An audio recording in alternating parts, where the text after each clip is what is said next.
Coming up on today's episode, a flawless Starlink launch, a Q4 earnings call for Tesla, crushing it, and NASA signs a deal with Axiom Space, and might be giving Bigelow the shaft. We'll talk about that. Let's get ludicrous.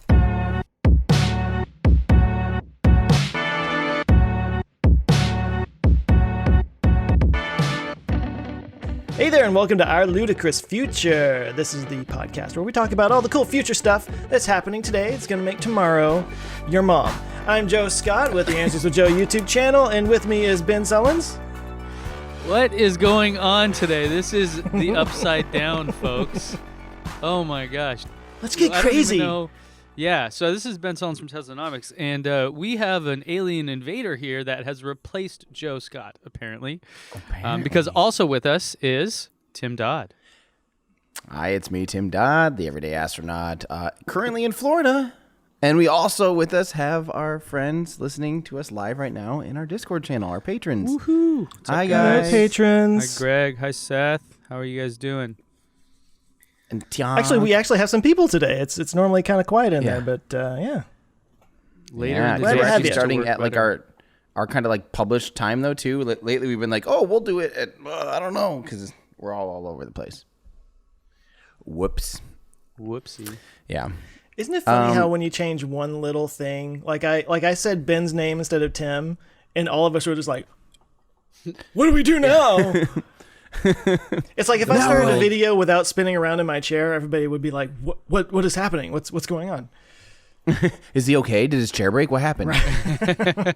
we need to GoFundMe to get him a new chair. Right. Or sleep on a couch. I did want to say at the beginning, I'll probably likely not be talking about Starlink that much. We have a lot of fun Starship testing that's been going on that I'll be talking about this week. Cool. So just so if those of you are like in the intro, like, oh, I want to hear about that. Don't worry, we'll get to that. Okay. But also, one of the first things we get to talk about, I think we just starting off with the big one. I mean, come on, Tesla. Might as well jump in. Let's do this. Okay. Where do you want to start? Let's with the report or the stock? How about we start? I want to just look it up. Currently, their stock's at $645 a share. You know, doing well. Glad everyone took my advice not to buy when it was at 300. Okay, just saying, I saved you guys. All right. I'm officially starting to feel that I should have bought something So years ago. if anyone ever came after me like, hey, you gave me financial advice and whatever, I could point back to this and be like, look, clearly I am not the guy to be taking financial advice from.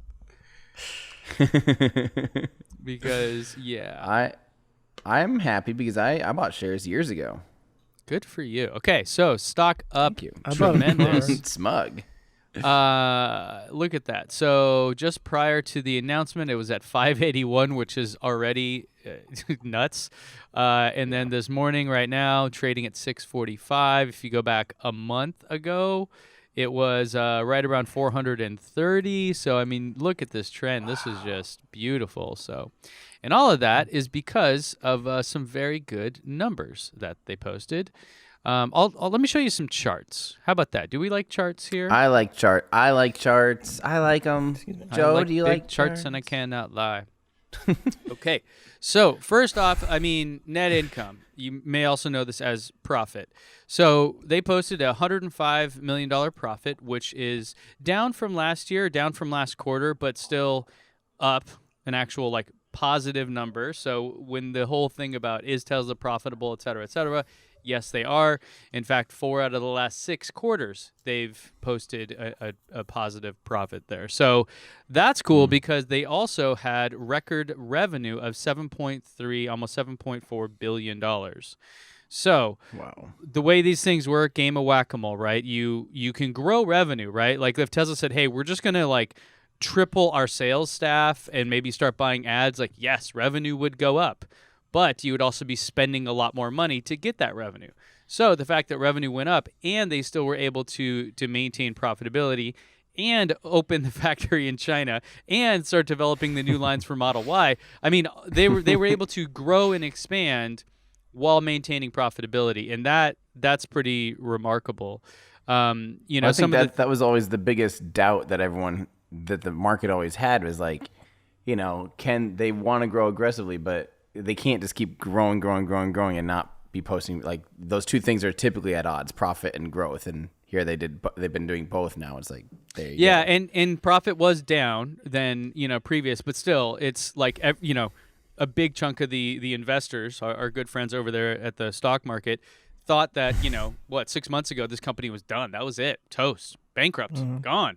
Like the DeLorean of the old days.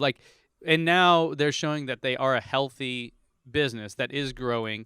Maybe not as quickly. Like certainly if they were like, hey, let's just blast this through the roof. Yeah, let's go raise a ton of money. Let's build 5 new factories.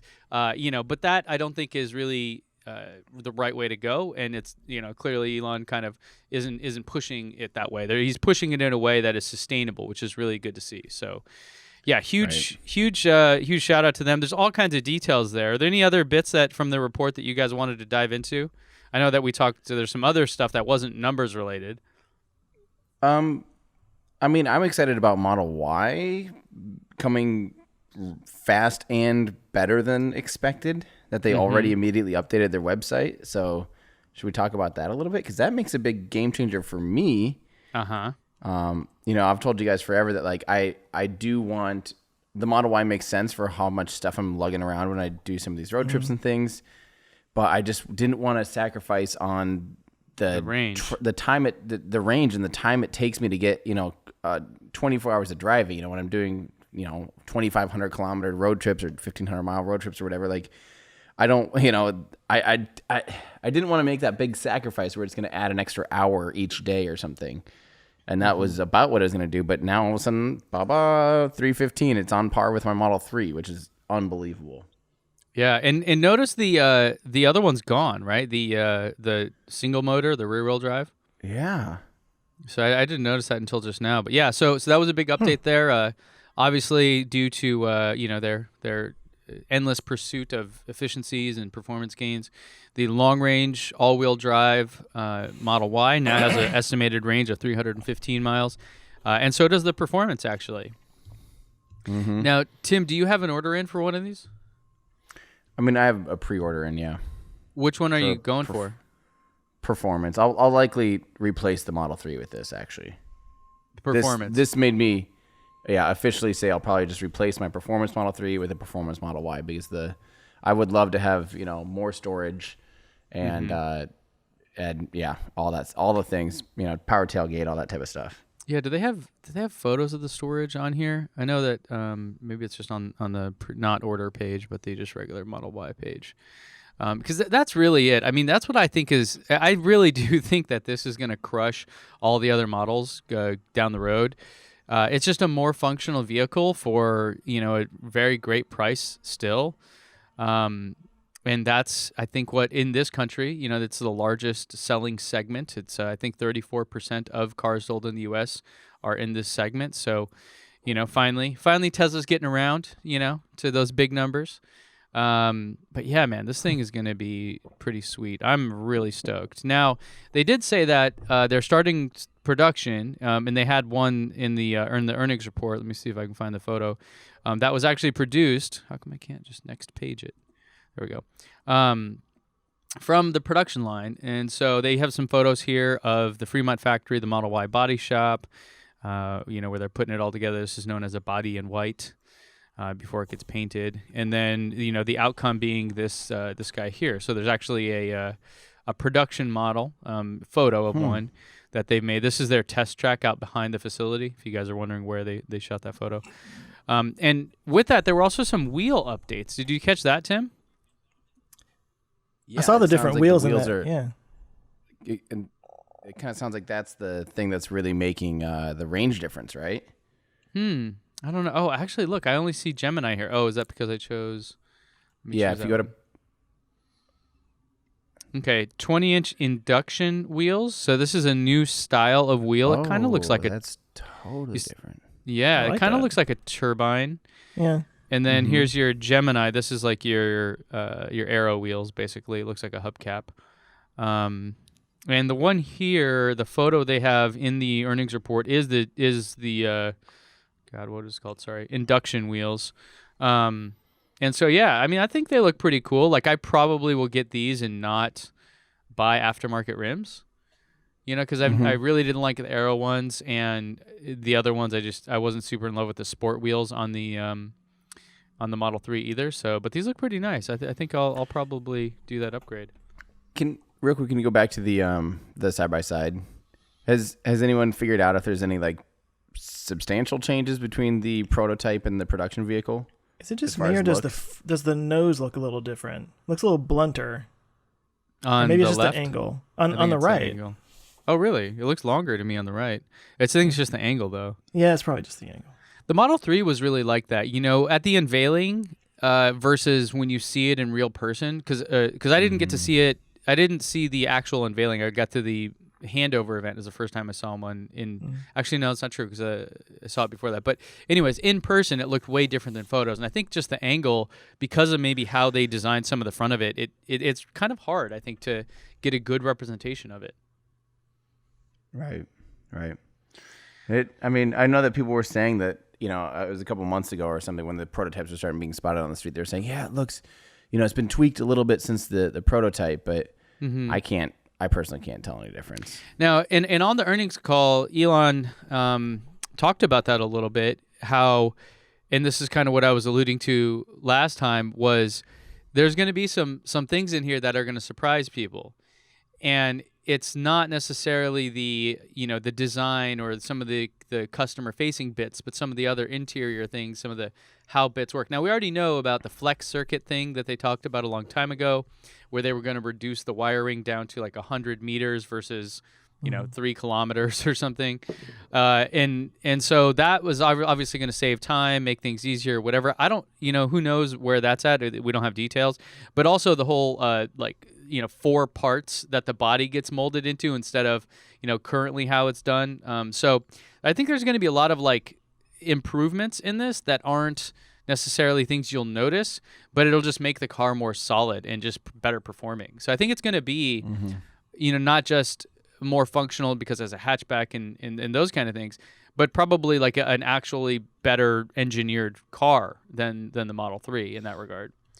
Just because of some of those other kind of... Now, as a customer, you may not know any of that, right? It may be completely transparent to you, but yeah. Wasn't there a question on the call about are we going to see anything that's different besides cargo capacity compared to a 3 and a Y? Yeah. And it seemed like he kind of skirted the question a little bit, or did I not pay close enough attention? Yeah, I mean, he said basically what I was just saying, that it's going to be mostly... battery under the hood, and powered, things like that. But then I forget who the CTO is right now.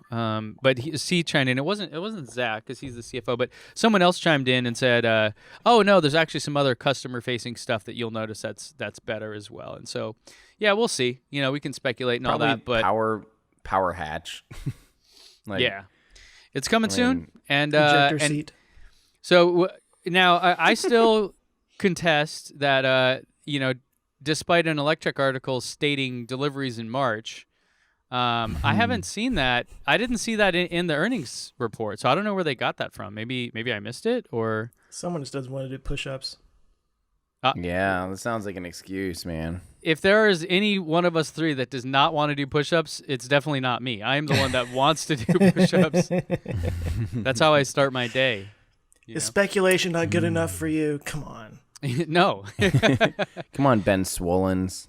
So one of the things about the report that was kind of interesting too, I don't know if you guys caught this, was the production here. So what they were saying is that Model 3/Model Y is currently looking at 400,000 vehicles. So that means, what that sounds like to me is that these two are going to share a line, and Model S and X will share a line as well. But then once the Model Y tooling, or they say the ramp of Model Y would be gradual as we adding additional machinery in various production shops. So that looks like mid-2020, the Model Y stuff will come in, be all set up, and then they're looking at 500,000 units combined for Model 3 and Model Y. So that's good, man. So you're pushing 600,000 more vehicles from that one factory, and then they put an estimate on here of 150,000 vehicles, 150,000 Model 3s from Shanghai. So and that's like current estimate, and don't know if you guys caught this. They have broken ground on a new facility in Shanghai I already did see that. Yeah. to start making the Model Y for Shanghai, for China. Dude, I mean, it's nuts. Man. Like the pace that they're going at is ridiculous. It's I mean, man, yeah. Now it and does they finally- say. Sorry, you're I was going to say they finally did match the output of the Toyota factory to Numi? total output, which is awesome. I mean, that right there, that's a good milestone because that's something that people probably never thought would happen. Mm-hmm. What were you gonna say, Joe? Did they match it? I thought they were saying that they're still trying to match it. No. Or close? I think they're like right at it. Basically, I don't really. Yeah, I don't guess I don't remember, but I thought they said that they matched it or are about to match it, and that they haven't even. They're only doing part-time SNX stuff. So. Mm-hmm. Yeah. What were you gonna say though, Joe? Well, on that other screen, it said Model Y deliveries beginning by the end of Q1, which would be March. Where does it say that? Oh, there it is. Under We will Fremont. start delivering Model Y. Model Y. Yeah. All right, it's on. Let's see it. So it's in the report. In the report. that Here come is those push-ups. more. I'm in. That is more official than Elon tweeting something. So Right. Yeah. last bit about the call I thought was really got my ear was when Elon was talking about the Plaid powertrain and how it's alien technology and Tesla's all about hardcore engineering, and it's badass and all these things. So it was just I missed that. It was later in the call. But it was cool. If you check out that good old trusty Teslanomics YouTube channel, you'd see that I had that clip in there. So, yeah. So was it because I know they mentioned what are you going to be doing with the the battery cells that are currently in the S and X? Was it during that when he was talking about how kind of the tweaks coming to the S and X, or when was that? Yeah, it was around there. It was around that time when they asked, "Are you gonna update those or whatever?" And surprisingly, they basically said never. They said the cell chemistry.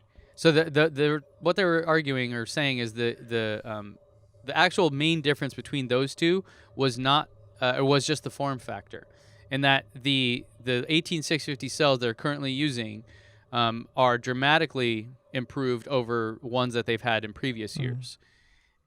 And all of that, I think, points to this Maxwell thing, because all of that sounds like, hey, we're going to stop having someone else make our cells because we've got the better cell technology.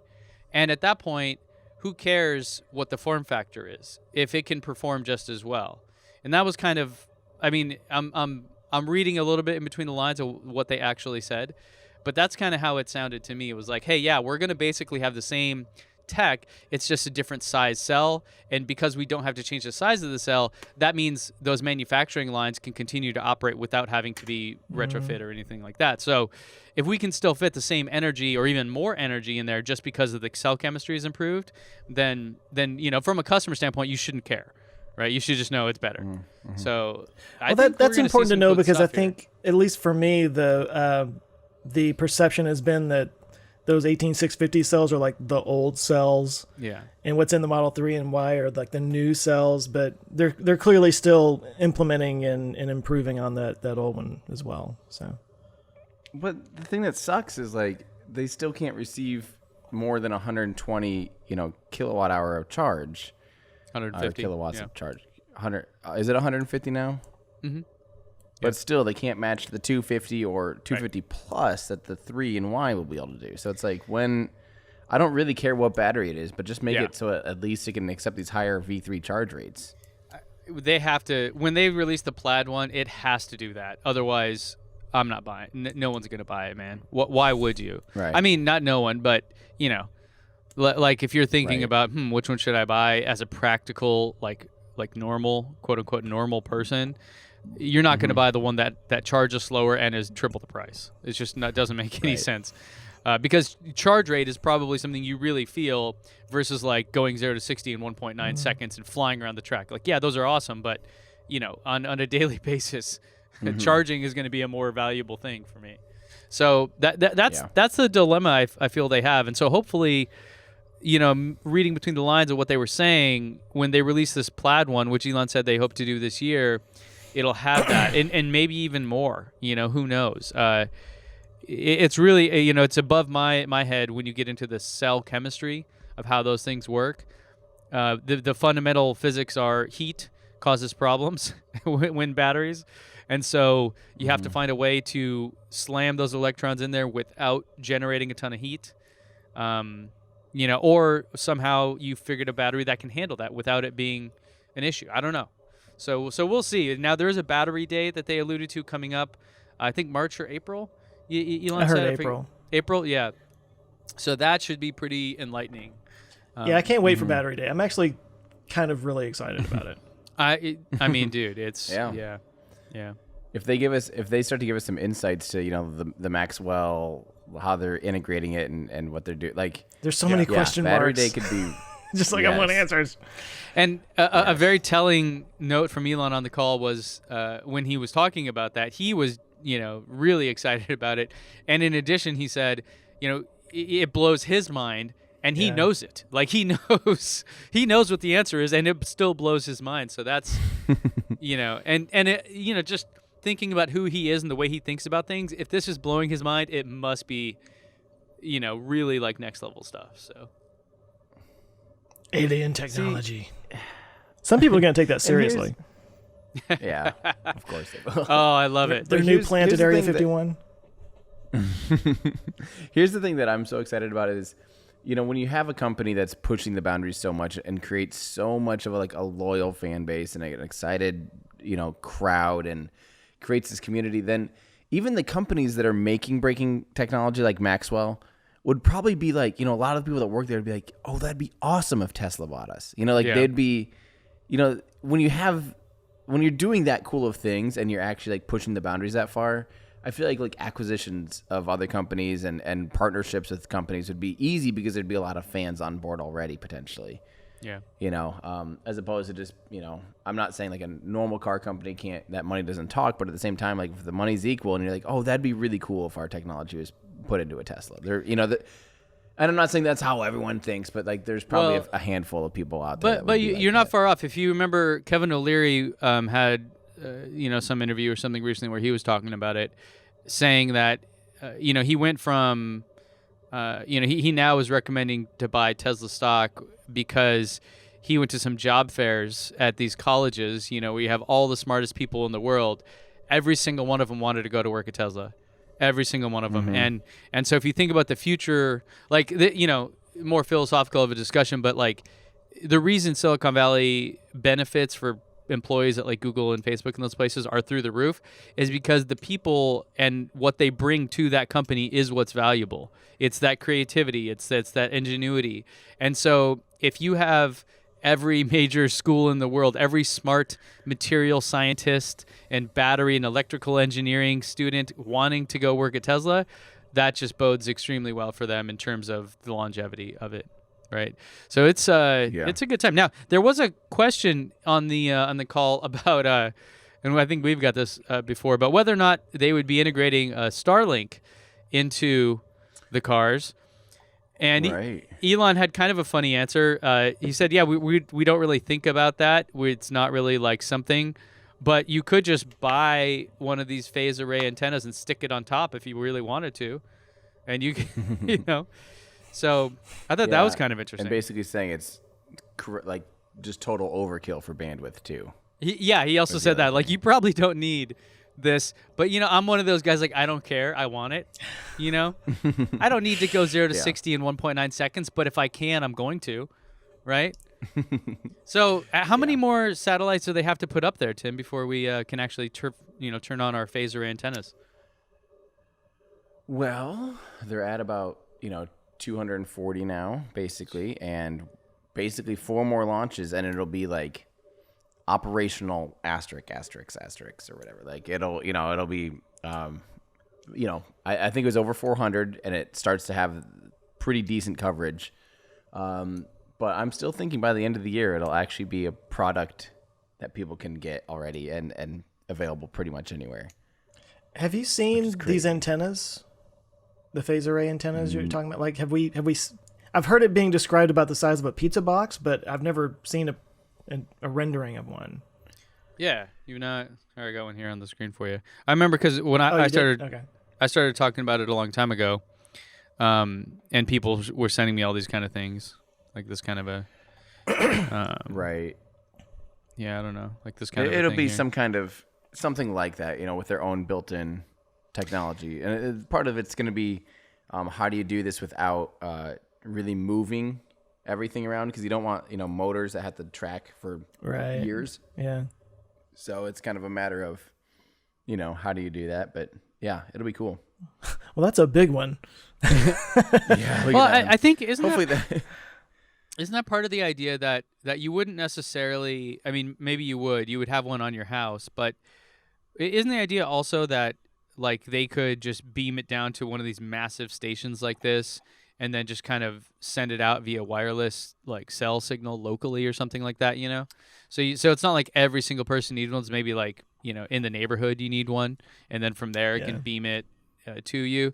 I mean, it seems like it might be easier to deploy. I don't know. I mean, if it's cheap for and ISPs, easy. like the idea would be potentially your ISP could literally tap into that, have a more like industrial size one, and just send it out through nodes via fiber optic from that point on. Yeah, that is definitely, and I think for some places that'll be how it is at first before it goes direct to consumer. It'll likely be some of these smaller ISPs, these local municipalities and stuff that would be hard to run wires all the way up into the mountains and stuff. Like, just stick one of these stations here, and Yeah, I wonder if that would be like what the actual go-to-market strategy is for Starlink, right? If you ask them, okay, so we've got the technical side and we kind of know the bits about how like technically it's going to work, but how are you going to package it up and sell it? Are you going to sell it to Tim and his mobile trailer, or are you going to sell it to just rural communities first, or are you going to sell it to cities, or are you going to sell it you're going to set up the basic infrastructure and sell it to AT&T, and then I will just now have this AT&T 10 gig option, and my bill stays the same with somebody I've been with forever, and they get it from Starlink. Like, I wonder if there's going to be who's going to be the customers here. That's a good question. I think they want to be. I think they end goal is that they want to be the ISP. Really? That like you will go to Starlink.com, sign up. You might literally go to a Best Buy and buy a receiver. Go to Starlink.com and boop, sign up and pay your bill or whatever, and that's it, and you're ready to go. And is there any chance of anyone competing with this? Yes. Okay. OneWeb? Me that. But yeah, OneWeb, which has been going on for a long time, and I think their plans are to launch they do about 20 satellites per launch, and they're launching on Soyuz now or Proton. Remind me, but they're that's Rocket they're Lab, right? No. Soyuz and Proton are Roscosmos. Electron is the Electron. Yeah. 37 sats, Seth says. Yeah, I remember it's like about around half of what Starlink does per launch. And, of course, launching on anything but a Falcon 9 is going to be more expensive. So not only do they have to build these satellites, pay for more launches because they're only doing, even if it's half the satellites, you have to double the amount of rocket launches to get your thing. Granted, it's going to be in a little higher orbit, so they won't need nearly as many satellites. Mm-hmm. But that causes a problem, doesn't it? Because if it's higher orbit, it's a lower or higher latency. Lower latency. Yep. Or higher latency. Right. Yeah. Yeah, so that's... Yeah. I'm really curious. Yeah, that's cool that there's going to be competition, because my initial thought was just like, okay, so Starlink goes online and then Origin, every ISP goes out of business. Like, why would you go anywhere else? Like, because they could literally offer it for so much cheaper, and like it would just be better in every single way. Why would you... And this is the thing, it's a commodity, right? Like, I don't care who my internet provider is. I just care that it's fast and that it works. And, it's so... Right. No, and that's so that's the thing, is that even if there are competitors, it likely will be a monopoly for the first couple of years, because it'll be a while before OneWeb's fully up, mm-hmm. And I don't know how they can compete financially with SpaceX doing everything vertically, from the satellite manufacturing to the operations to the launches to the reusing of freaking rockets and Catching fairings. Yeah, catching fairings, like all of the things basically that SpaceX is doing is going right into their pocket right now as the customer of their own satellites. Like, it's how can anyone compete, really? Could they but eventually just say Blue Origin, we're not launching anybody's stuff anymore, and because it's so profitable just to do Starlink and forget it? I mean, they could if they want to, but at the same time, a lot of customers will still want new boosters or have certain requirements. And, they have multiple launch pads. So why not? Yeah.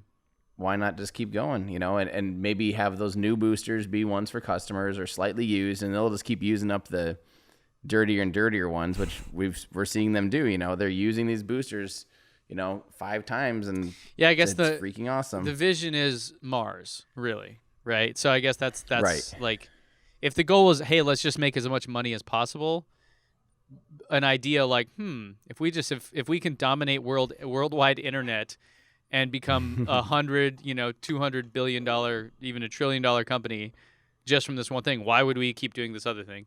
That's like the capitalist in me thinking like, yes, money. But I guess, yeah, if the goal is like Mars, then different motivation. Right. And don't forget, Blue Origin also is talking about a satellite constellation.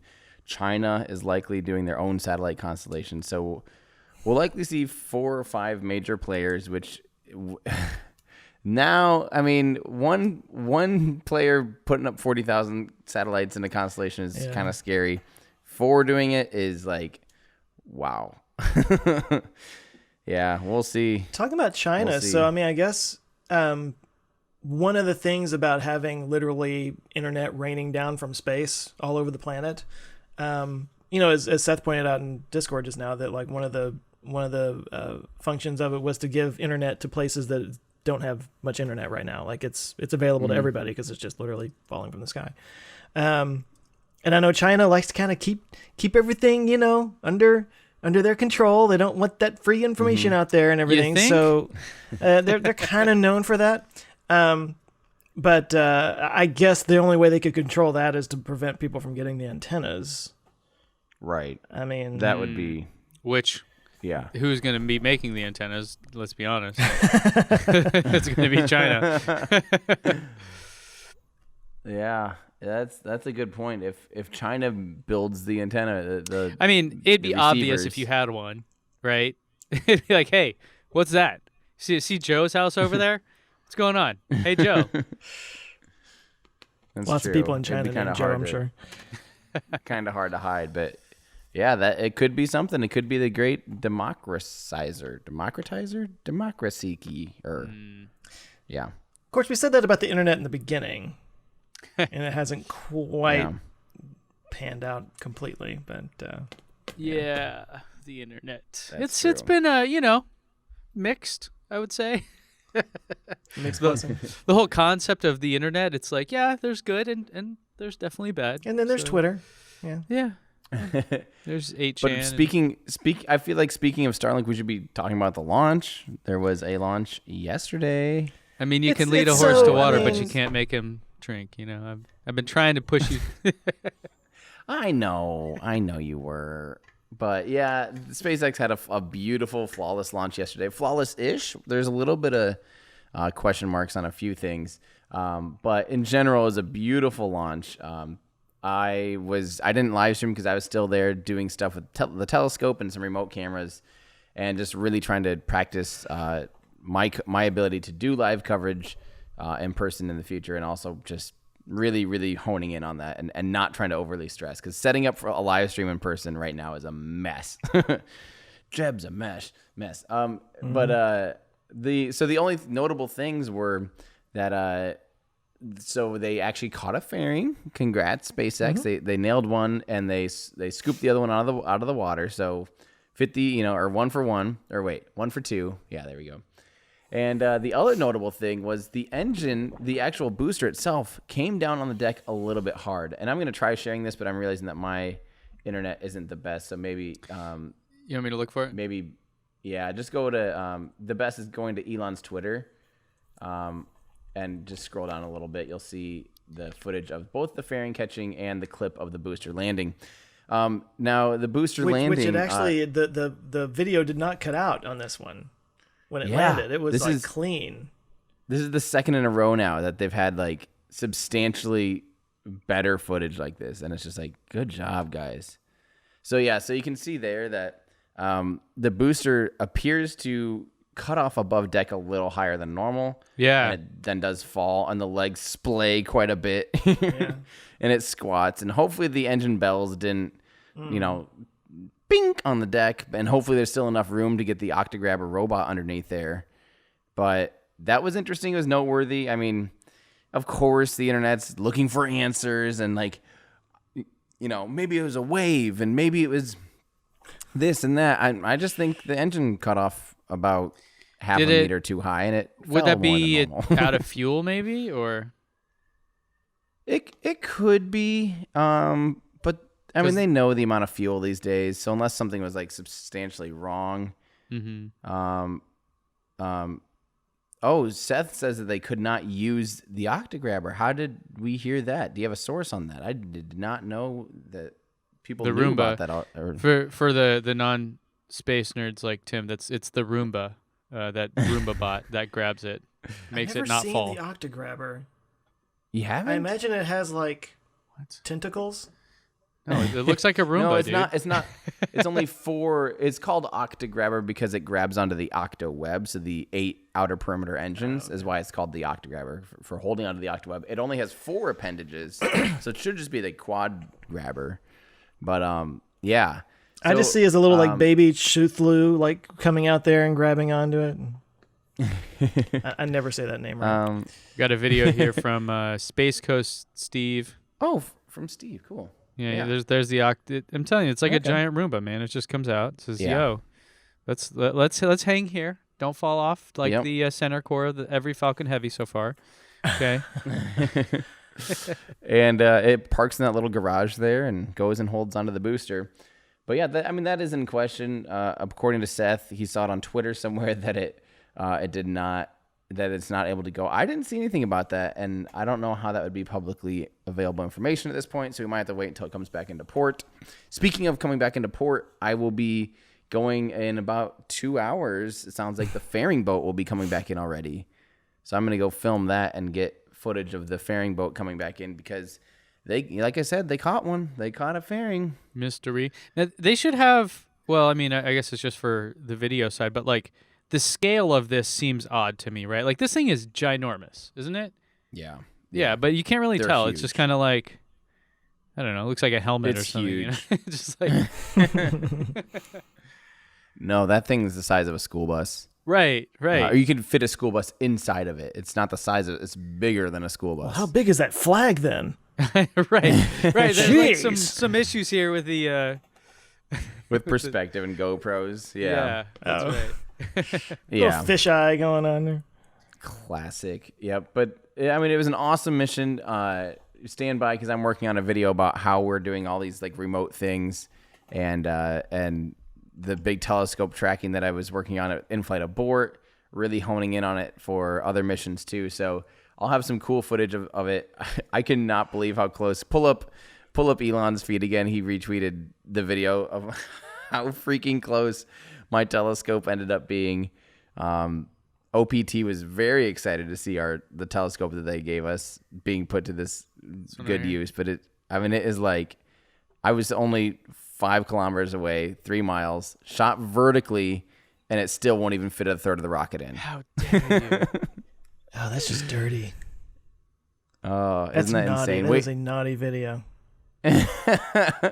Just wait until you see it like properly uncompressed and things. It looks unbelievable. Yeah, we're It's gonna have to see pretty it at insane. Fully Charged Live this weekend. Yeah, maybe I'll share it Tomorrow? there. Maybe I'll get screwed over because I didn't know that. Ben, did you know that we're talking at the same time? Me and you? Yeah. I'm on Sunday morning. I'm on a panel though. Yeah, that means we still can't see each other. Aw. Well, I'll see you at night, Big Daddy. Oh.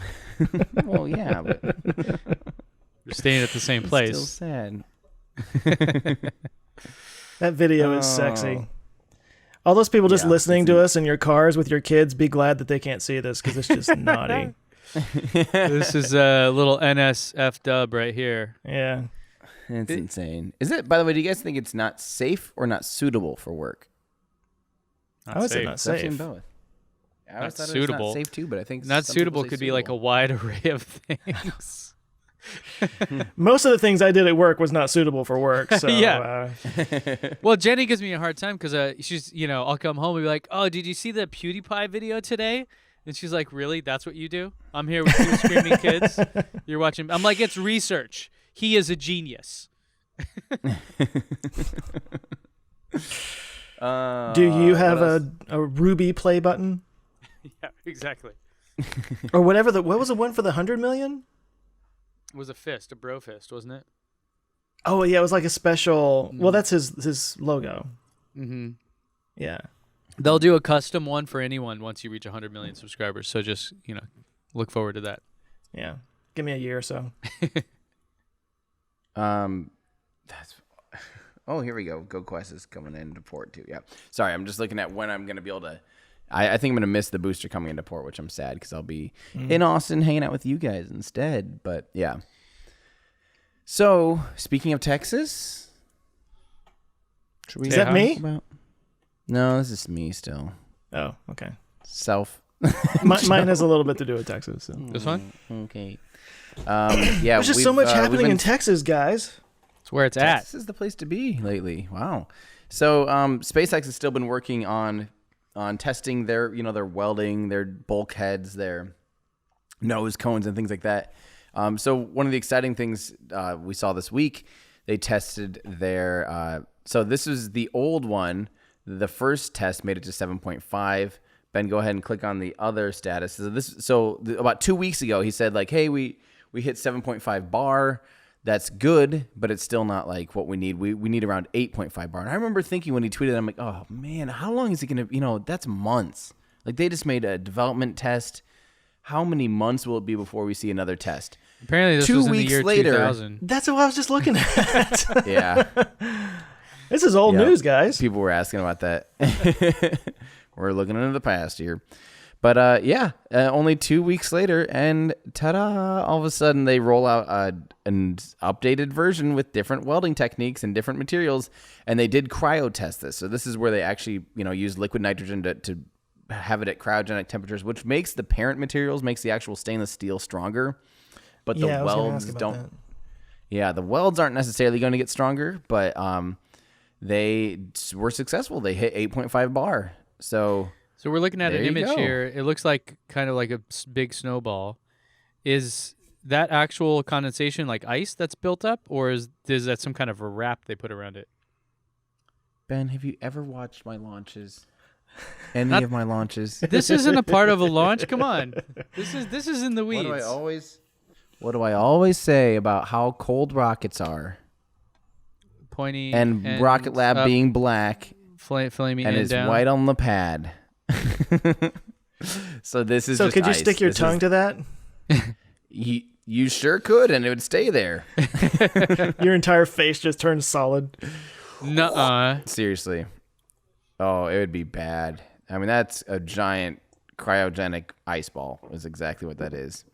So yeah, cool. So they filled that baby up, 8.5 bar, and earlier this week too, they also tested their header tank. So that's what will backfill pressure and or be non-sloshable. I'm still a little confused about what the header tanks are now, and so there's okay. So normally you have the header tanks. Purpose would be to either have a separate storage that's non-sloshable. So like when you're doing a landing burn and stuff like that, it's all just ready to go.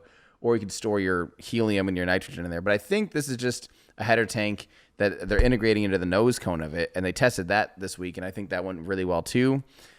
And Elon said something like, we're going to fly Starship in a couple weeks or something, or in a few weeks. And I'm starting to get that nervous feeling of, oh my God, I might be living in Texas again here soon. Waiting for that 20-kilometer hop.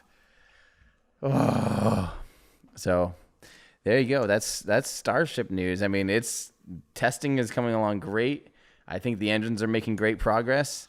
And knock on wood, we'll see it rolling out here in a few weeks, a month, maybe 6 So that'd be weeks. is it Mark 2 or Mark 3? Actually, it's SN now, isn't it? Mm-hmm. Serial number? Yes. Yep. So Mark 1 and 2 were like those really rough prototypes. Serial number 1 is the first one that they're considering like flight worthy. So they're just calling it serial number 1 now. Got it. Yeah. Just don't let Franz near it with a sledgehammer, please. It's like we've seen what happens, the one that blew up and then the Cybertruck. I mean, that guy is dangerous. He's too strong for his own good. Well, the sledgehammer didn't do anything to the Cybertruck. It was a little metal ball. But the sledgehammer reportedly cracked the transparent metal. Oh, I didn't hear that. Okay. And that's why when they hit it with the ball, it broke. I don't know. The people I know or that I met there were like, we've been trying to beat this thing down all day. Yeah. And I just think when you hit it 65 times with that metal ball, on the 66th time that was the one, And then twice in a row.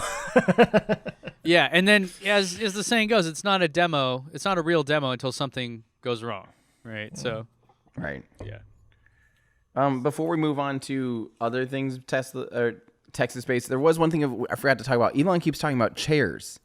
Chairs are underappreciated. He's using a chair emoji. Do you think that means there's an update to chairs in the SNX and maybe an interior refresh? It's kind of a leap. Why? Is this there's rumors here? We've seen. Well, yeah, there's the rumors of. I mean, I'm just speculating. He's mentioned chairs like 3 or 4 times. That's kind of weird. And we've seen that the internal code. We were talking about this last week. Has some hints of updated things. Yeah. Did we talk about that? Who's the guy? Twitter. What's his name? Green is his name. Mm-hmm. And he saw some stuff in the firmware that hinted at a whole bunch of changes coming S and X wise. And so, yeah, I mean, I think it's probably Plaid powertrain time, is the timeline we're looking at. I think it's not, I don't think it's happening before that. That would be odd, because if they're talking about getting that out, it would just, why not do them at the same time? But I'm not even sure, whatever that, when the Plaid powertrain comes out, my guess is that we do see some sort of interior and exterior refresh. I don't know why the chair reference. That seems odd to me. I don't know. That'd be an odd thing to be teasing. It doesn't seem as exciting as, say, the Plaid powertrain. That seems like a much more. But still, I don't know. He likes to do that kind of stuff. I wouldn't be surprised if in a week or two, all of a sudden, if all of a sudden, ta-da, there's a small interior refresh. Maybe it's step by step. Maybe it's chairs first, then, screen, then steering wheel. Maybe Tesla's going to start making chairs. Like the Segway pod, yes. The Wally chair. It's a plaid Segway. Yep. Speaking of segways. Well, there you go. Yeah. No, I'm curious. He does like to drop hints on things every once in a while, and then next thing you know, it becomes a part of something. Because he kind of did that with the steel thing, just out of nowhere. He's like, "Steel is awesome," and everybody's like, "What?" And then, "Hello, Cybertruck. Hello, Starship." Right. It's just a question of how far out is that thing. Right. Well, that thing has been out for 2 years internally, and now he's getting about a month away from sharing it publicly. That seems to be what I tend to think.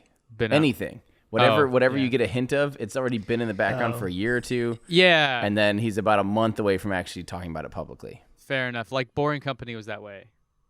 I remember people were people literally thought he just tweeted, "Yeah, traffic in LA sucks, thinking about digging tunnels." And then a week later, "Oh, here's my boring machine that I'm going to dig tunnels with." You can't just maybe he can. Elon can move mountains, I'm sure, but I'm pretty sure it takes longer to get all that organized and shipped over to LA from wherever he got it from.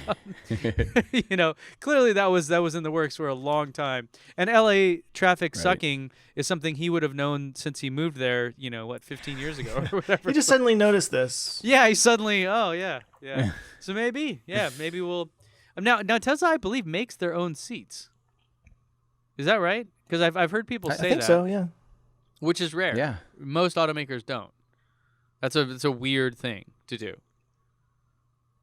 Right. Because you would just have Bosch or someone else make them. But Of course, you don't call them chairs, you call them seats. But that's his way of being obscure. Well, I don't know. you're the you're the Elon rocking whisperer. chair. Yeah. You just plug Neuralink in, nice little chair, just kind of go off to sleep. And now we have the best battery ever.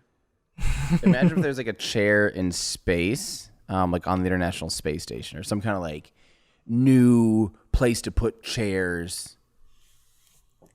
What if there was a commercial module on the space station where people could bring whatever chair they want? Of course, you're not really sitting when you're in space, are you? Yeah, that's true. You can have a chair, but don't just kind of need floating chairs. around with the chair, and it like pokes you in the eye because there's no gravity and stuff. I wondered about this, and maybe it's just, some of those like late night, wait a minute. If you're in a spacecraft, let's say, whatever kind, and you're floating around and you get stuck in the middle of it, how are you just there forever? How would you, if you could not reach something and you're just happens. Yeah, like I've seen them test this. Like they have. Tim, you probably know this better than me, but it seems like I saw where they actually did kind of test this, where it was like, okay, let's just kind of get in the middle of the module, and we're not gonna move. Like I have no inertia in any direction or anything. Yeah. And they had to kind of like do a cat flip, like the way cats flip back and forth. Like they were able to kind of do that to generate just enough momentum to get over to the wall. Like there is a way to do it. It looks bonkers, but yeah. Yes, there is a way to do it. And actually the bigger one, so it still happens on the ISS. If you're small, there's a chance, if you're under, I don't know, like well under 6 foot tall, there's a good chance that you can get stuck in those corridors. But the big one, literally the big one was what's that? Skylab? The Skylab, yes. Yeah, they actually had to be very, very mindful of not getting stuck in the middle of that cavernous pit, and you can air swim. You can literally kind of swim through the air as an option.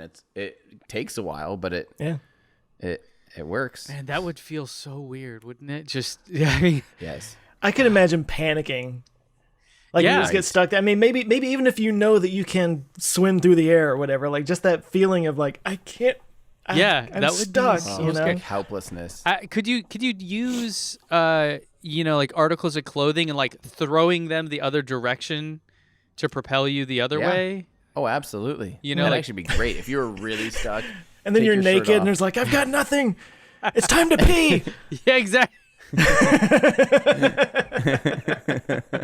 Could you imagine? That's all I've got. Could you imagine farting is how you It saved your life. Maybe there's a fire on one end of the station. You're stuck in this big, overly sized crew module, and the only way to save your crewmates is to fart your way back to a wall. That's why there's always Taco Bell on board. I love this podcast. It's a safety thing. So, Joe, what were you saying about some kind of... Speaking of farting in space, this was sent to me by Travis, last name redacted, on Facebook, and I wanted to thank him for sending this just as a message to me. But there's two parts to this. So for one thing, NASA, well, as you can see on the screen, those of you who are watching, it says NASA taps startup Axiom Space for the first habitable commercial module for the space station. So what's cool about this, just right off the bat, is it's going to be a commercially owned module for the space station. So that as, say, the Crew Dragon, as, say, I don't know, New Glenn. New Glenn's never going to have people on it, though, right? It could someday. They Well, could develop a vehicle as commercial spaceflight starts to get into crewed missions anyway, this is the kind of place where somebody could just go and, some space tourists can go up and hang out at the space station. I guess keep them away from the scientists or something. I don't know. But anyway, so NASA, this just happened the other day, tapped Houston-based Axiom Space to create this module. And it looks kind of dope. There's a little picture right there. I love how there's like clothes labeled up here on the wall. It's all padded, so if you go insane, I guess, you can go insane. I guess these are little grabbers, these little yellow things. I love this. It's like there's little screens with like beaches on it. You see that? What? There's like footprints in the sand right there. Like some art on the walls, kind of a thing. Well, maybe that's just your own way to. Maybe that's where your private collection of home memorabilia goes. Okay, so this is like a single person's thing. It looks big. Does it say how many it would hold? Actually, I don't. This may just still be in the design stage. So that picture we were seeing with the padding, that looks a lot like the ISS sleeping quarters. It's literally I won't use like a telephone booth. It's like a telephone booth with walls that are padded so that you don't bonk your head, and that's your private quarters, and it's where you sleep. I imagine there's like storage here in the walls. So it's like telephone booth size. Right. Yeah. Got it. Yeah. Yep. Yeah, it makes me. I mean, I think that's what that part just is. Looking but at then, it. but it also has the what it looks like a bigger version of the cupola, like a giant windowed. Yeah. So that's up here. How does that? Please. How does that work in terms of radiation and things? Like, is that less? Like, it seems, if you can't stare at the sun here on Earth, I imagine staring at it up there would be even worse. Yeah, there's definitely serious UV consideration, UV protection on panes of glass in space. Greenhouse gas, so you're not greenhouse gas, but the greenhouse effect. I mean, where it just comes in and heats up everything is another big consideration. And then micrometeorite. A lot of times they have these covers they can put over all, like the cupola actually has deployable micrometeorite little shields kind of that go over all the windows. Yeah. And that's considered pretty normal as a way to be able to cover up windows. So I'm assuming that we're just not seeing that in this render. Got it, yeah. This is just a rendering, and it says it was designed by Philip Stark, who did a luxury yacht for Apple founder Steve Jobs. Of how So a yacht designer is now developing and designing modules for the space station. Makes That's awesome. sense. So when is Apple going to do it? The I module. So where this gets a little bit, I don't want to use the word sketchy, but a little bit, sketchy, was with this message that Travis sent me, and I just want to be clear, I have not been able to verify this through any sources or any articles or anything, but apparently they signed up with Axiom literally 2 weeks after kind of cutting off ties with Bigelow Aerospace. NASA did. And this guy who messaged me says that he has a friend who was part of the layoff. They apparently laid off their entire production. Bigelow laid off the entire production team, is what I'm being told. Which, I gotta be honest, I've always cheered for Bigelow. I like Bigelow, and that kind of sucks. I mean, they already have the beam up there, and they've been doing this for like 20 years or something, and the expandable module thing, I've always been curious, like, why have we not seen more of that? I don't know I don't know how to feel about this. I haven't heard anything personally, but that would really be a shame. I agree. I want everyone to be able to get a chance, and Bigelow had some really big plans that were really cool. And they were already flying a test article on the ISS. Like, that's awesome. And they had it's been up there since like 2016. Yeah, they had 2 experimental modules where I keep screwing it up. It's either the Galaxy or the Genesis. I think it was the Genesis, actually. Genesis. Yeah, there were 2 of them, and I think they're still up there. they're not functional anymore, but they're still out there. Yeah. So that's a bummer. I really wanted to see that. How do you get that far along and not get to the next step? That's the crazy thing about space is you can get so darn close, and all it takes is one cancellation or one contract loss, and the whole thing can go bye-bye. Yeah. It's too bad.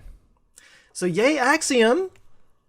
I want to see that happen. That's cool, but too bad for Bigelow. Maybe they'll land on their feet in some other way, hopefully. or land in space where they don't land on their feet because they're in space with. I'm gonna stop. God. There was something there. It just wasn't working. How about speaking of contracts and stuff like that in space? Ben, can you throw up that the link to the Spaceflight Now article? So I haven't been able to read the bill, but I've been reading a couple different articles and opinions on this. But basically, a bill went through the House this week that was kind of throwing the whole Moon 2024 Habitat on the Moon thing out the window. Like, even though we're making, for once, really good progress at on a pace that I want to actually see happen. And this bill is trying to totally strip that and saying, like, basically just a quick little bit on the moon in 2028, and then all of a sudden, like, use that as a stepping stone to get to Mars by 2033. And we're getting to that point where we're pushing Mars out beyond 10 years again. It's like, wait. But you guys want to know what's even crazier about this? You know what else this calls for? I will tell you. Please continue. It also calls for the expanded SLS module. So the full, right now, they're just kind of on the block 1 or the block, I think block A or whatever it is. This talks about having the full upper stage SLS used for all these missions and canceling all these the commercial partners and only having Boeing produce a lander or a single contractor. And it's, insinuating Boeing be the single contractor to make the lander too. And also talk about all these other things and basically saying, like, yeah, by 2028, we could have all these things, blah, blah, blah. And guess who wrote this bill? This Please tell us. person, Kendra Horn. Basically Boeing wrote this bill. Oh, gotcha. You mean they Yeah. wrote it and it favors them? I don't understand how that works. Or they just lobbied intensely to get it made in their favor. Why would Yes. any business ever do that? That doesn't make sense. So this is really, really, really, really, really frustrating because we were finally seeing, and luckily I don't think it's going to make it even through the House because it makes no sense. Like, we're already making really genuinely good progress on the Artemis program. And not only does the Artemis is maybe this is why this bill is going through, because the Artemis is leaning less and less on SLS and starting to say, like, hey, commercial partners, get us a lunar lander, do all these things that don't necessarily require the SLS rocket. And this is Boeing being like, hey, I know, let's throw out a bill that says you have to use SLS. You have to do everything with Boeing. And then when it gets denied, they can be like, well, we asked for this. Can we come to some kind of compromise? It might be that crazy, like, ask for everything. And then hope that, SLS gets a few more contracts and things like that. But this is just politics, and it sucks. Yeah. It's really annoying. I just want to say real quick, there's something really fun about hearing you say less and less on SLS. Wait, less and less on SLS. Less and less on SLS. You said that earlier, and I just started laughing. Less and less on SLS. I like that. The blah, blah, blah, blah, blah. And yes. Or what was the other one that I thought of the other day? Oh, yeah, something about dolphin. A Finnish dolphin. Fin. Yeah, I don't remember. That was last week. Eating a dolphin fin. Yeah. Is Boeing becoming the bad guy? Or have they always been a bad guy? I mean, They might not be much of a guy anymore after yesterday's earnings report. Man. I don't know if you guys saw that. Oh, how bad is it? Well, it's okay. Because of the 737 MAX? Just one quick statement, because you guys know I hate the stock market and I hate investors, the big guys. And yes, if you don't listen to my financial advice ever, okay, just flat out, just don't do it. But Mr. Boeing, Teslanomics. Yeah, Boeing, $18.6 billion is how much the 737 MAX grounding is going to cost them. Because now they've like stopped production on it. They're like no longer making it. Right. And these things are $100 million products and they take multiple years to make. So big problem. Right. Not to mention all the space stuff happening with Boeing as well. Right. But like just on the more probably the thing that people more know them for, honestly, the planes. Oh, of course. Of course. So what do you think the stock does when they post terrible earnings, the CEO's canned, and this whole thing is just going to be stripping them a huge profits here? What do you think the stock does? I would assume it would drop like crazy. Yeah. It went up. Yeah. What? Yep. 1%. which is significant. No. What? 1% can be a lot. I mean, but it's not nothing. How? Because the stock market and reality are divorced. Yeah. They are seeing other people. Okay, they've been living in separate houses. Oh my God. The kids are wondering what's happening. But trust me, they are seeing other people. And this has been a big part of my premise, looking at the stock market. Like the saying goes, the stock market is not the economy, and the economy is not the stock market. And here's just a classic example. Right. Like probably the layoff that you mentioned. I don't know if Bigelow is a public company or not, but probably if they laid off an entire division, hundreds, potentially thousands of people, their stock probably went up. Yeah. Right. And it's like, yay, we're going to make more money. All the people that own the company, the whole concept of shareholder value. Well, who's the biggest shareholder? It's usually, the chairman of the board and the CEO. Yeah. So shareholder value, which means make me richer. That's what the CEO is saying. That just to me, it's one of those things. But who knows? So, yeah, the stock market likes Boeing's epic fails. So maybe this will actually work out against them, Maybe this is like a bill that goes through and is totally in Boeing's favor, and the stock market's like, oh, no, down, boo, Yeah. But I'm with you. It sounds dumb. It sounds like something that was sponsored by, this episode, sponsored by Boeing. Well, they've had a pretty no good, very bad year, it seems like. And I think there's a lot, especially SpaceX fans, that are kind of like really happy to see that. I've never been one of those people. I want to see, people succeed and whatnot. But, this whole like ramming a bill through that you've written that very clearly favors you instead of innovating and being a better company, let's go, tweak the rules a little bit so that we have, the advantage. That's the name of the game, man. Super lame. That's the name of the game. I really try not to be villainizing, and I really feel like the people that I know at Boeing are awesome, hardworking people. The people that I've met that work for Boeing just want to, do great things and build great spacecraft, sure. Et cetera, et cetera. So it's hard when you see things like this that are clearly just like, again, out of touch with reality, that it's like, yeah, when you're spending more money on lobbying to make sure that your thing that no one wants is being purchased, like, you should probably change the way you're doing things. Like, maybe that's just not smart in the long run. Can I beat the person that's trying to write this in the comments right now? That's reality, guys. Wake up, sheeple. That reminds me. Yeah, exactly. Did you guys ever see this? Is the XKCD? XKCD? Is that what it is? Is that who wrote this? I think. Yeah.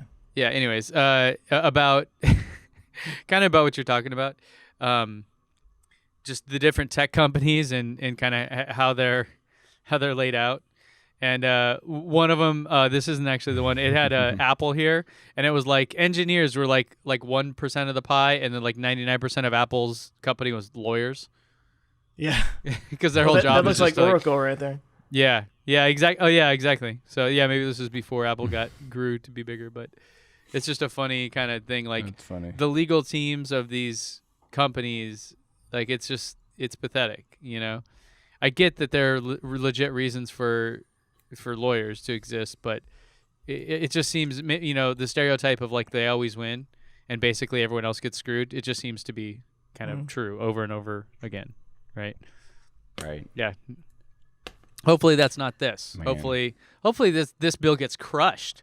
And they're like, no, we're not doing that. What are you guys talking here's about? the thing. So it goes to the House and it goes to the Senate, and then it would actually go to the president's desk. And there's no way Donald Trump would sign this because it says it puts everything he's been saying about the Artemis mission and his administration returning humans to the moon, like, it just absolutely squashes all of that.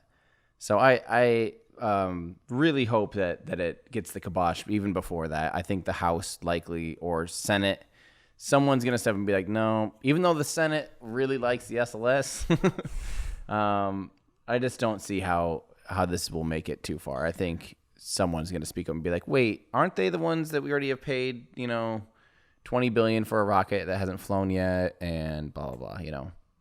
Well, and depending on when it gets, if it did all that and made it to the president's desk, it depends when that happens, right? Because we're in an election year, so that's true. Depends on who the president is. Well, yeah, but I don't know how. Can you have a bill like introduced and all? Is there a time limit on them? Or is it kind of like, we can wait 5 years before we actually call it to vote? You know what I mean? I have no idea. Yeah, I don't know. We need a political expert here to explain this process to us. Political analyst. Yeah. God knows And we why need don't we more just politics in this podcast. Well, I mean, why don't we just invite like a political analyst or Everybody loves that. Why don't we just do something else? Why don't we just talk about something else, guys? I'm over this. Why don't we just talk about something else? I've got one of those. Hey. All right. Why don't they just do this? Why don't they just do that? So, today's Why Don't They Just? Brought to you by Trevor Miller at BaconMan65. Who doesn't love at BaconMan65? Okay, so he says, why don't they just use a base 10 measuring system? Honest question here, and Tim is getting really good at those on-the-fly conversions. So I'm going to guess he's meaning metric? Is base 10 another way of saying metric? I think we can invent our own. Let's call it the Joe Scott system. When I think base 10, I think about like our number system that goes 1 to 10. And then like there's also like base 12 that sometimes people use for various things. And that's way over my head. But I'm guessing he means metric. Because Tim, you always, translate things to kilometers instead of miles and stuff. Yeah. I mean, the metric system is a base 10 system. And it measures things. So let's just say, okay, fine. So... Wait, who's he? What's it? Why don't they just? Is he speaking of? Yeah, who's they? Who is they? Up is it us? I mean, I know they. That's kind of our thing. So let me clarify just real quick. I did the same thing this week that I did last week. Is I basically just took the one that got the most likes. So this was actually the second most likes from last week. Wow. So that's how I picked it. Are they saying? Maybe they're saying us. Maybe he's calling you guys out for not. Well, why don't we just make this a debate of why doesn't the U.S. use metric? I have a good answer for this, but go ahead. I'll let you guys go first. Well, if you got a good answer, go for it. Well, no, let's let the good answer be last because I've got a bad answer. Yeah. So right, go for it. Here's something. I was having a conversation with friends the other night, and I said, I'm going to run for president, and I'm going to call it the Big Band-Aid, where I'm going to rip off and do all the things that make no sense.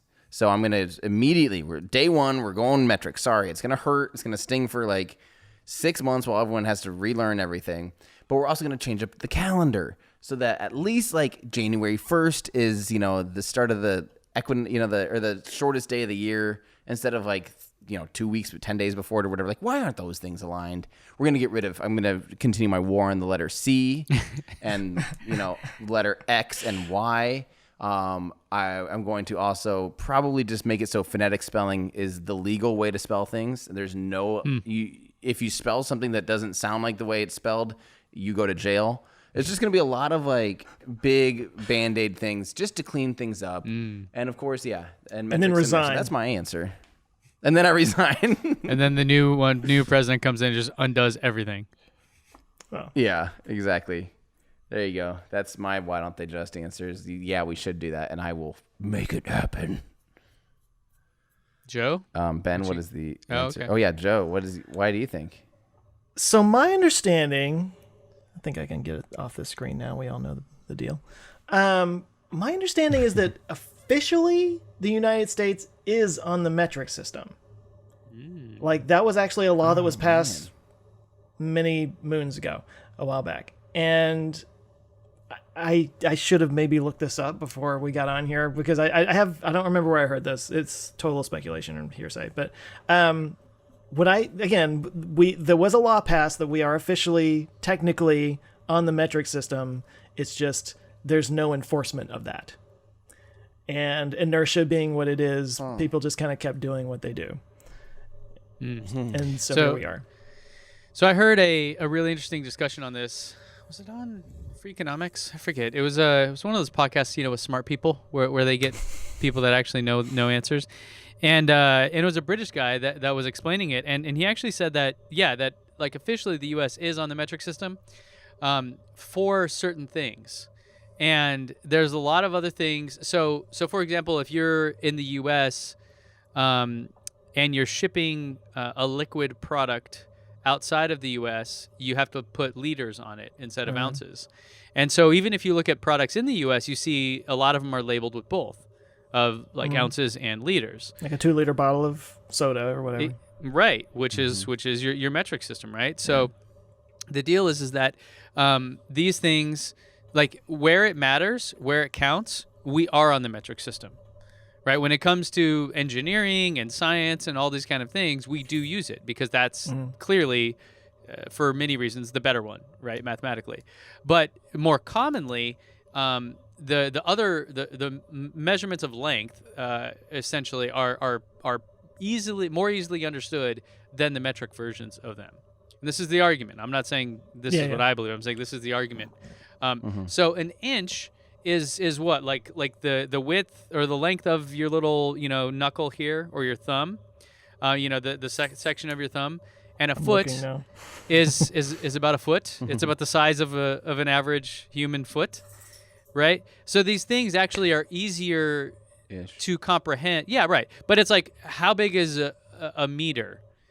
Right? It's when you look at the floor, you look at something, you can say that's 3 feet, that's 5 feet.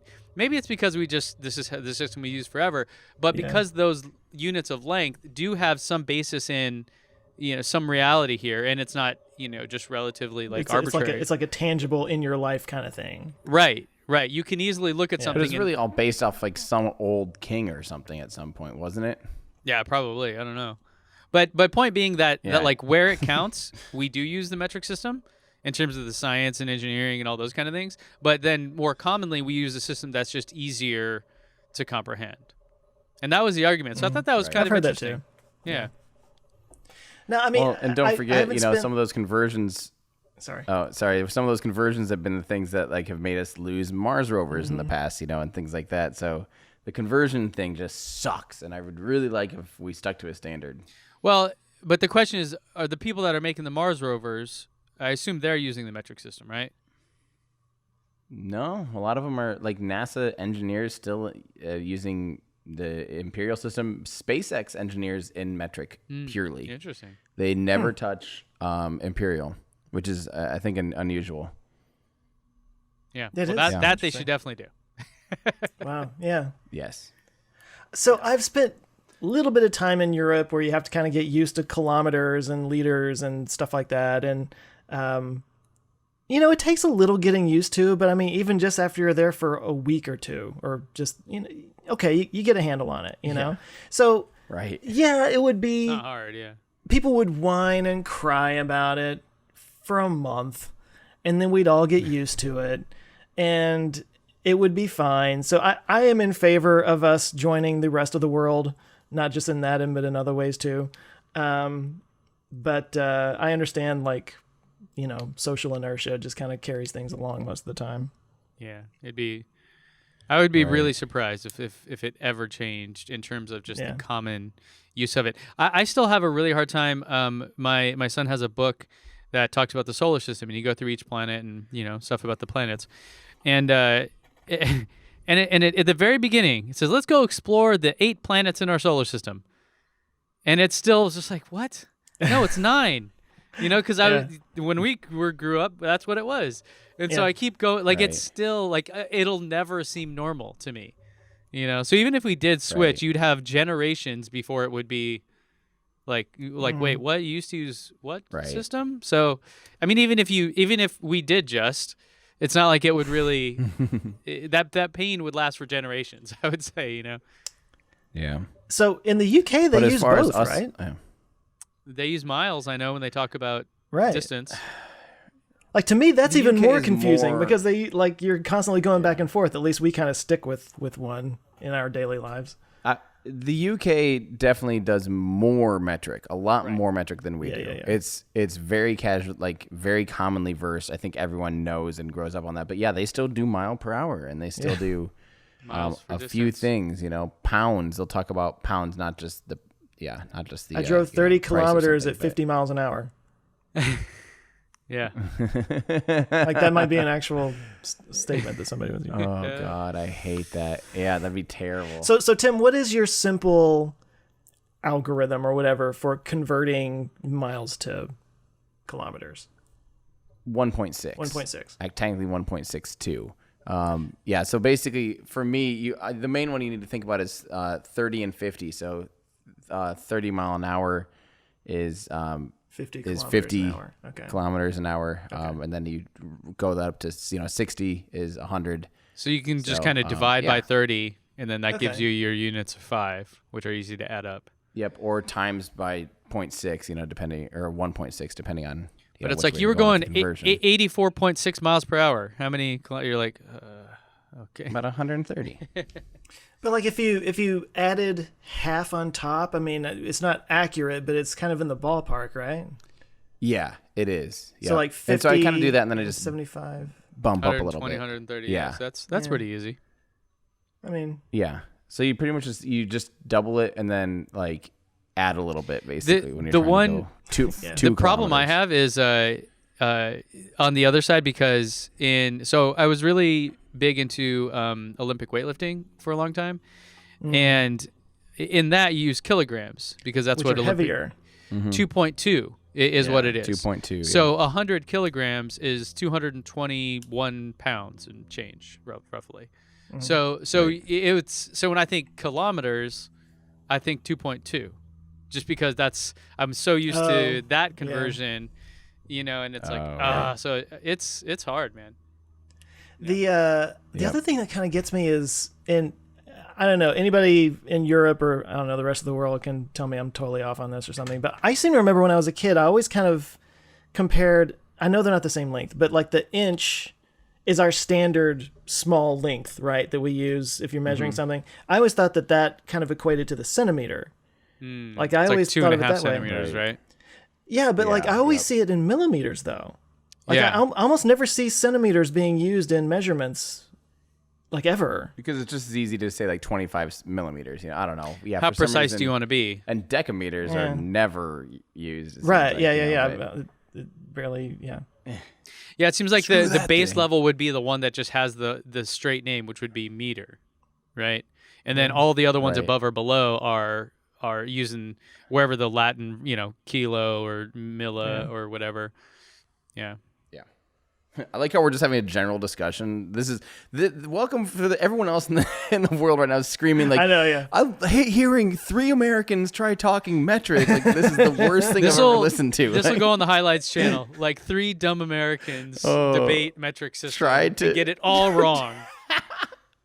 Yes, we're so. This is like off if on we some were of these. Like, discussing- I think it's like If we were discussing menstrual cycles and all the women are just like, you have no idea what you're talking yeah, about. It happens 3 months every 2 months. It only happens on a full moon. No. Right. Yeah, just Yeah, wait for Fully like- Charged Live. This is basically what it's going to be. Just 3 idiot Americans Yeah. just trying to answer questions. I mean that. About the metric system. Perfect This is the 69th episode of our podcast. So episode. Nice. Yep. that's 69 Nice. times of us just like talking out of our butts. That's right. That's right. Speaking of talking out of your butts, Oh, man. what are you guys doing next? Oh. Well, you nailed it. There it Hey, is. nice, It's son. talking out my butt. First thought is Ace Ventura. Yeah. Right. Well, wanna ask you a I'll few start with well, I've already been telling you guys all about these, but as you know, this weekend we're doing Fully Charged Live. So I'm going to be doing a live version of my rocket pollution. So people that have been wanting to hear it and hear the results of months of studying and research, you will hear it. But my purpose of doing it this way is I was assuming this would be a really good crowd of people to hear my consensus and hear my methodology and things like that can come up to me afterwards and let me know if I have something really wrong. Like this is the perfect time for me to get feedback would be now when it's not going to be sticky and on the on the internet in a video form. So I would love feedback. I would love to make sure I'm not just having a totally wrong consensus about something that I think I have an understanding on. So I'm intentionally doing it that way, but I do hope that unfortunately at the same time there's a panel from a certain Ben Solons and all of the superstars of Tesla talking about if Tesla is the coolest company in the world, basically, and no one will be at my speech. Yeah, right. What? No, nobody go to that other one. That's what we talk about every week. What's the? You can just listen to Which us. one is this, Tim? What time is it? It's Saturday. It's at the same Sunday morning, I think, is my speech. Like first thing Sunday morning. Sunday morning. Here, Yeah, I can pull that up, I believe. I don't even know what they got me in for. I'm on 4 things, and 3 of them are panels with other people, just hanging with like Robert Llewellyn, talking stuff, and then the 4th one is with you guys in the afternoon. Oh, there it is. Okay. So Yeah, look yeah. at Sunday. So I am noon on Saturday Okay. at the Mega Theater, Yeah. and we're the last one that day. Last Good, one, because there's Saturday. no way we're gonna finish anything in Yeah. 45 minutes. We're gonna shut that place down. Right. Yeah. They're gonna be kicking us out. Right. And so Tim is at Yeah. 11 on Sunday, and at the same time as the panel that Ben's on. So yeah. And I We're think I've got back to another back. panel that day too. And I'm on a Oh, are panel ya? the first day at the same time at the very beginning with Robert. What? Mm-hmm. Yeah, Oh, they got you me down are. for 4 So wait, things. you're- Yeah. I didn't realize that. Wow. Hey, but that doesn't overlap. You guys are good. So it's just me overlapping. Yeah. Right. Well, There you I'm go. going against Texas versus California, who will be the clean energy champion. So I'm sure there's going to be, being in Texas, there's going to be a whole bunch of people going to that. So Is that like we need to? That should be outside with a giant rope and a big mud pit right in the middle, just a tug of war. Everyone from California over here. yeah, Everyone from Texas Yeah. over here. Yeah. we show up with a exactly. longhorn. Oh, and I mean, just to wrap up, I'm also still putting together footage, and it might be a while, but I'm putting together footage on the tracking telescope, like I've been talking about, and all that fun stuff. And That's so cool. yeah, Yeah. yeah. What about you, Ben? Are you gonna do anything before, after? Well, did you release? I haven't seen this morning. Did you release your Q4 earnings call already? Yeah. So last night. So if you're listening to this on Friday, 2 nights ago, my Q4 earnings recap, preview, all that, just kind of what I got out of that released. So if you guys just want to dive a little bit deeper into that, that's out there. Going to be in Austin this weekend with you guys. And then next week, I've got a few videos lined up. I talked to the head of battery electric vehicles at Ford. And so I'm still cool. compiling that. So I kind of have an interview, but it was one of those where like I just asked him questions there, and then I brought it back in the studio to give context. So kind of shaping that. I don't want it to just be like this Ford's awesome fanboy video. I wanted to like really just educate and kind of share. So trying to work on that one, as well as I have one about basically just the supercharger network and how insanely far ahead it is than everyone else. I don't think people understand that very well. Like you see other companies out there Right. like Electrify America and them touting, this nationwide coverage in North America or whatever, but it's not really like one charger every 300 miles doesn't count, Right. but that's kind of how it's like the 5GE thing that AT&T is doing, and you're like, bro, that's 4G, okay?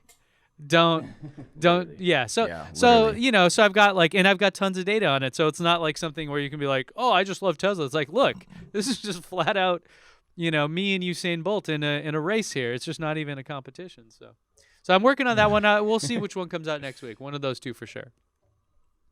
I look forward to that one because I feel like that's one of the best selling points that Tesla has is their charger network.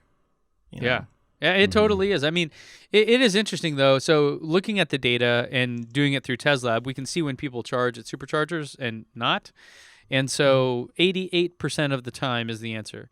That's how that's when people do not charge at a supercharger. So Charging at home. Wow. somewhere else. It could be a level 2 charger. Okay. Just not at an actual supercharger. So when you think about it, Wow. now like Tim, you're a madman, and so you go on these like cross country road trips all the time. So for you, super critical, right? Right. Like when I'm normal days for me, like I'll hit a supercharger once every other month, maybe. Mm-hmm. That's I mean- it. Like it's pretty rare. So putting what's that crazy? in context, it's like it doesn't matter. You don't need a gazillion superchargers, really.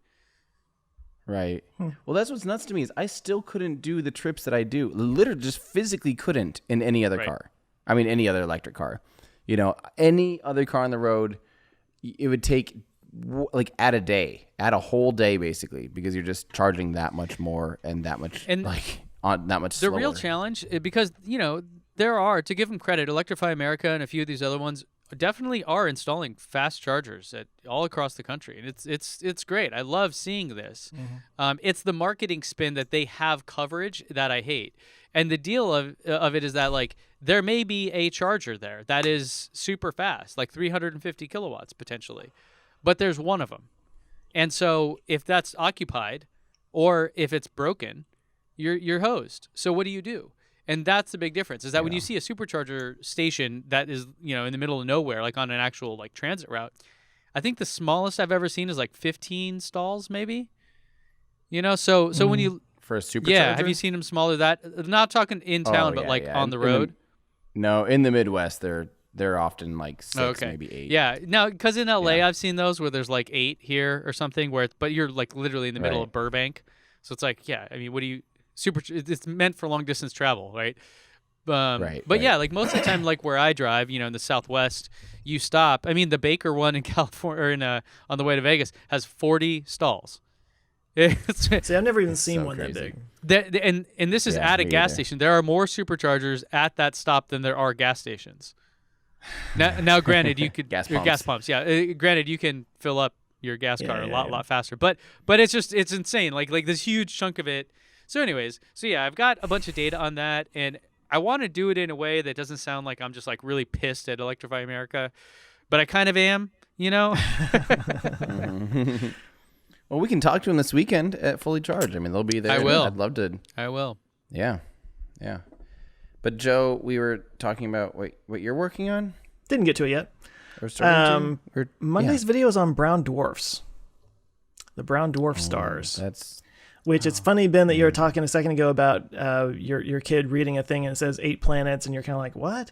I talk about that a little bit, about how like one of the reasons Pluto got demoted was because it just didn't quite fit planet and it didn't quite fit asteroid. You know, it just kind of like this somewhere in between. I kind of start the video off talking about that. Spoilers, but brown dwarfs are somewhere between a planet and a star. It's like it has fusion, but it's not enough to be creating light. Giant fireball. Yeah, it's not a giant fireball, but it has fusion happening in the middle of it. And they're like, I think between 12 and 20 times the size of Jupiter is where you get a brown dwarf. Man, yeah, massive. Massive, but still smaller than a normal star. Oh, yeah, small for a star. Now, do you talk about the whole Pluto debate? The way I remember it was basically like the astronomy people said, hey, that's not a planet because it doesn't do these things, in terms of like how planets behave from astrophysics viewpoint. But planetary scientists, like planetologists, looked at it and said, no, it's a planet. So I thought there was a debate, and I think, Neil deGrasse Tyson won out basically, but. Well, okay, so my understanding is that they redefined what a planet, they kind of had to redefine what a planet is, because like we saw Pluto out there and it's like, okay, it's rotating around, it's a planet, and of course, because it was discovered by an American, I think we all over here like really latched onto it, and it was the little run of the litter, so we all kind of love it a little bit, but it doesn't clear its orbit. Like its orbit is not clear of debris. That's one thing. Yeah. It's also at an angle from the rest of it. It's also more elliptical. It actually crosses into Neptune's orbit at one point. Ooh. So, and then we discovered things like Ceres and Eris and Sedna and all these other like massive, bigger than an asteroid but too small to be a planet or a moon kind of things. So it's kind of like, okay, there's sort of this subgenre called, we're going to call them dwarf planets, and that's kind of where Pluto Indie fell. Rock. Gotcha. Right. Yeah, exactly. And so brown dwarfs are basically the Plutos of the star world. Astronomical the stars. World, so yeah. Yeah. Yeah. Looking forward to it. Cool. Yeah, it's interesting. Well, we'll see. I mean, I'm not trying to end the show. We should. We'll see you guys tomorrow. I mean, I'm just not trying to do that. We'll see you, and I'm just talking to you two. in R, Texas. Right. Arston, yeah, Texas. In R, Kansas. I get to see you guys tomorrow night. I'm Yeah, it's gonna be excited. fun. Well, I guess it'll be tonight for the people listening, but yeah, I love this is 3 times in a year, right? in 12 months. Yeah. And yeah, that's awesome. second live show, although I don't know if it counts because I don't think we're going to get to do a full Yeah. show. So right? this is going to be Patreon exclusive. Am I right? Yeah, I think this will Yeah. be Patreon. I think that makes exclusive. sense. So we'll record it, or Tim will record So all you Unless lovely people Elon in happens Discord. to show up, then maybe we'll post that. it. Yeah. Right. Now, Tim, Yeah. are you going to bring your telescope camera there so you can really like zoom in on my pores? Make this. Yes, I will. No, I'll probably just bring one camera and just He'll set record up it from a mile away. and- Yeah, exactly. It's like you can't tell, but outside of those windows across that field on the other side of the river, we have a. That's real. awesome. It'd be bad. Okay. Oh, well, we'll see, See you guys tomorrow, guys. In And everybody else. in our our ludicrous. Ludicrous future. future. That's all right. Hey, thanks so much for listening. If you like what we do and you want to kind of help get it out there, you can give us a nice review on any of your podcast streaming platforms, whichever one you use. That kind of helps get it out there. Also, we do have a Patreon set up, so you can join us there at patreon.com/ourludicrousfuture. You can get your name in the credits, meet a whole other group of like-minded people. It's a lot of fun. We do appreciate it. We'll see you there.